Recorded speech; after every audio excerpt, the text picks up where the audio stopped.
দেবিদ্বারের মানুষ বিপুল ভোট আপনাকে নির্বাচিত করেছে। 5 মাসে আপনি যতটুকু কার্যক্রম করেছেন দেবিদ্বারের মানুষের জন্য, আপনার কাছে কি মনে হয়, মানে কতটুকু করতে পারলেন এই 5 মাসে? সে বিশাল এক প্রশ্ন।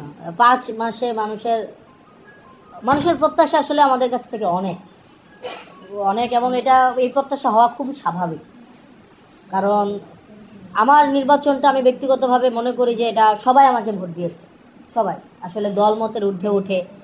এই কারণে আমাদের দায়িত্বটা শুধুমাত্র যে আমার নিজের দলের প্রতি ব্যাপারটা এমন না, দেবিদ্বারের সকল মানুষের প্রতি আমার দায়িত্ব। সে গণতান্ত্রিক যে কোনো রাজনৈতিক দলের সাথে যুক্ত, আমার প্রত্যেকটা মানুষকে আমার সমান আমার দায়িত্ব।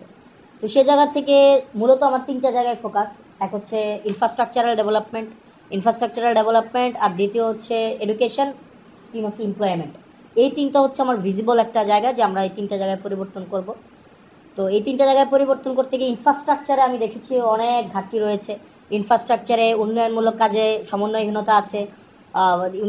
উন্নয়নমূলক কাজে বিশেষ করে রাস্তা উন্নয়নে দেখা যায় নিম্ন মানের, দেখা যায় যে ম্যাটেরিয়ালস ব্যবহার করা হয়। এই ধরনের অনেকগুলো অভিযোগ আসা মাত্র আমরা ইঞ্জিনিয়ারকে অবহিত করেছি। ইঞ্জিনিয়ার সেক্ষেত্রে ব্যবস্থাও নিয়েছে, এবং আপনাদের সহযোগিতায়, আপনারা যেখানে যেখানে আমাদেরকে সহযোগিতা করেছেন, ইনফরমেশন দিয়েছেন, আপনাদের মাধ্যমে আমরা ইনফরমেশন পাই। যেখানে ত্রুটি হচ্ছে, বিচ্যুতি হচ্ছে, আমরা চেষ্টা করছি এই জায়গাগুলোতে অ্যাড্রেস করা। একদিনেই সম্ভব নয়।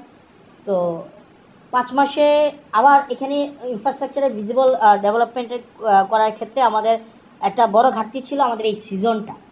যেমন মার্চে হচ্ছে আমি দায়িত্ব পেয়েছি, ফেব্রুয়ারি 17 তারিখ শপথ, মার্চে রোজা ছিল। এরপর